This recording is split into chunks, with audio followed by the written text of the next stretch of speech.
Kung ang iba ay Okay, anong tips sa'yo na nilabag mo yung ng iba start? nag-aantay ng sweldo sa 4-piece para makapagpaayos ng buhok, at yung iba naman waiting sa release or sa renew ng microfinance para makapagpa-rebond, si Madam nag-alaga siya ng chicken para makapagpaayos ng hair.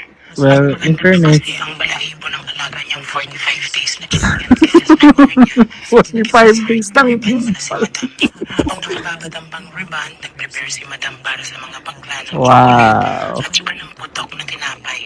Okay, asunta, banlawan mo na ang hair ni Madam. Okay. Kung hindi kaya ng kuryente sa bahay ni na Madam ang power ng blower, nakisaksak muna sila sa kapitbahay.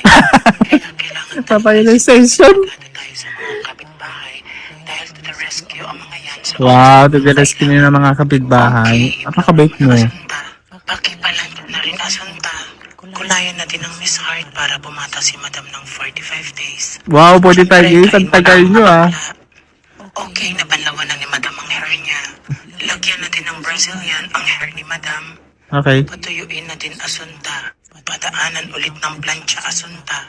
Oh wow, mukhang dalaga na si Madam. Plancha na palang huwaw. Hindi na siya makikilala ng mga alaga niyang chicken. Binigyan din siya ng hair ng saging at saka papaya. Wow! Chicken.